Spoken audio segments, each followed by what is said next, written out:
Welcome back to HQ Spotlight. The KD sweepstakes is officially done. The future Hall of Famer taking his challenge to H-Town, joining the Rockets on a one-year deal worth over $54 million. Now, the Rockets weren't the only team interested in adding the sharpshooter to their rotation. And so now we're thinking what's next for teams like the Heat, the Spurs, even the Timberwolves as they try to get back to championship level play.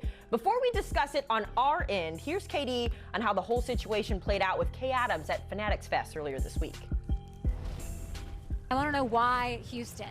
Obviously, close to Austin, you've got, Amen's there, Jeff Green's there, you played with him. Why Houston? We just had a great season last year, love their leadership. I felt like I'd be a good addition. Feels like he'd be a good addition. We'll see how it fits out there as we welcome in our co-host of the Beyond the Arc podcast, and John Gonzalez, and our NBA analyst in Sam Quinn. Guys, a lot of people wanted KD on their roster, but it turns out that is Houston that gets the nod. And Sam, you've got a great article up right now on CBSSports.com sort of detailing what's next for a lot of these teams that were interested in KD. So we'll pick it up when it comes to the San Antonio Spurs. And I think you kind of likened this to it would be a luxury to have him down in San Antonio as opposed to a need here. What do you think about San Antonio? What's next when you think about De'Aaron Fox, Victor Wembanyama, and the likes of that? Yeah, they're sitting pretty, right? You look at the price that Houston paid. If San Antonio could have gotten Kevin Durant for something like that, sure, why wouldn't you, right? You get Kevin Durant with Fox and Wembanyama, you feel like you're at least on the periphery of the championship conversation.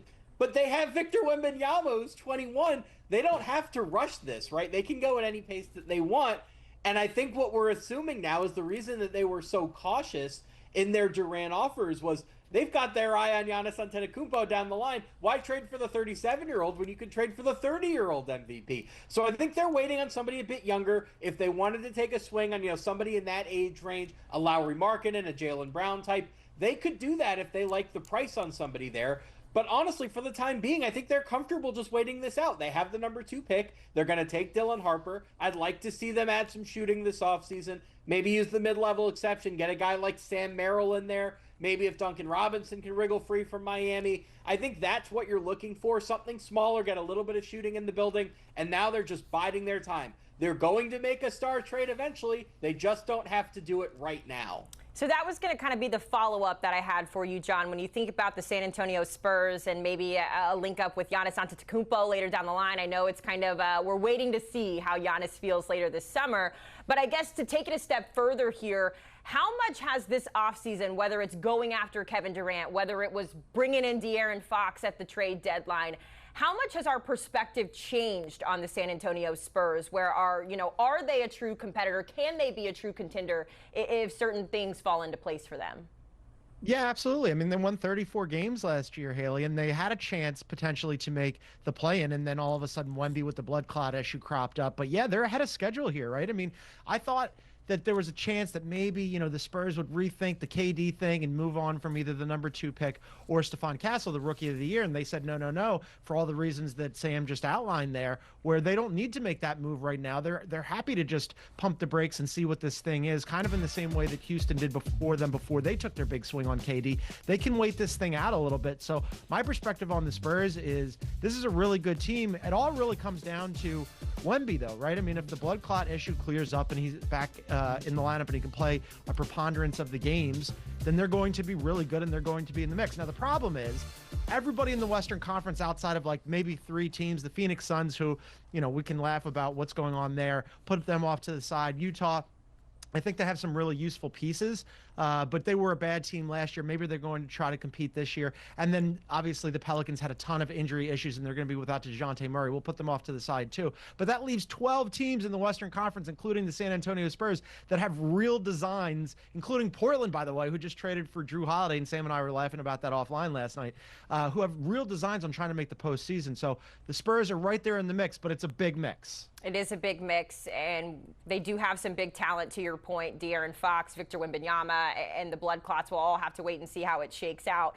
We also know, guys, that the Miami Heat are always in the mix. Whether you love them, you hate them, we're always talking about that Heat culture. But, Sam, interesting when you look at your article, whereas we described Kevin Durant being a luxury for San Antonio, you kind of felt like KD was almost a necessity down in South Florida, especially when you think about Jimmy Butler and how poorly things went after that trade there. So what is next for Miami? No KD, where do they turn to now?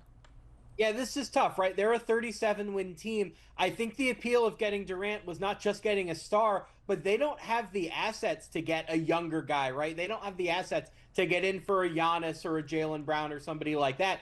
The appeal of Durant was, since he's 37, he's a star that's in their price range, theoretically. And when you look at what he went for Houston, they had paths to matching that value in a trade. They didn't do it.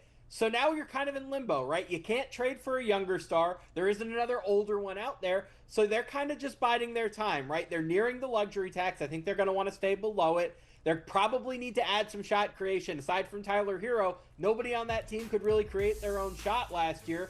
But ultimately, they're probably just waiting this out. Maybe they take like a short-term swing, somebody like a DeMar DeRozan, just to like keep their offense afloat, hover around 500 for the time being.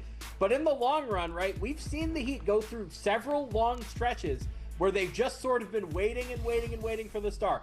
2017, 2018, 2019, hovering around 500 in that whole span. Eventually, they get Jimmy Butler. I think that's where they're at right now. They're waiting for the next guy to look at Miami and say, I'd love to go be a star in South Beach. Until that guy says that, though, they're just kind of in limbo. Listen, I think we all knew that there was problems in South Beach when Tyler Hero himself came out and say we can't win games without Jimmy Butler in the mix. Like, that is a huge red flag there. We'll see. South Florida is always an interesting place for the hoops. So is Minnesota, though, lately, John. And it's interesting when we talk about Anthony Edwards, right? So much of the back half of the season was spent on trying to pigeonhole him into being the face of the NBA. He clearly doesn't want to be the face, but he's at least the face of the Wolves. The problem is, I feel like he needs some more help. We kind of saw Julius Randle step up and be that piece for them this year. But where do the Wolves go in 2025 if they're going to get past that Western Conference Finals hump? Yeah, this is a tricky spot, right? I mean, Sam and I talked about this on the Beyond the Arc podcast, where on the one hand, you have Anthony Edwards in his prime, and they made 2 straight Western Conference Finals, but they weren't good enough to get over the hump. And you want to keep Anthony Edwards happy, but then we were talking about, okay, well, Julius Randle, he's got a player option. If he comes back, Naz Reid, he's got a player option. Maybe they retain him. Nickeil Alexander-Walker might be on the move. You need to upgrade on Mike Conley. Is the Rudy Gobert experiment kind of done?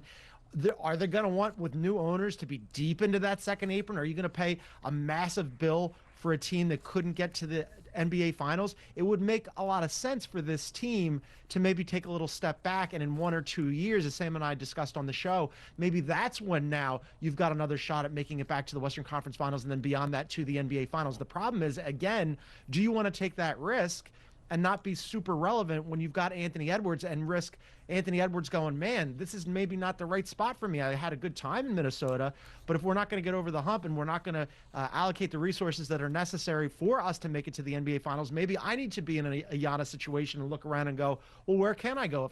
Or a KD situation where I identify the next Houston and end up moving on. So, yeah, it's a really tricky spot for the Wolves because they're just good enough to be dangerous, but not good enough to probably win the Western Conference. Yeah, I mean, they're sort of in the same boat that Miami was, right? Where they're out of picks. They don't really have another way to trade for a star. They tried to make the big addition. They missed.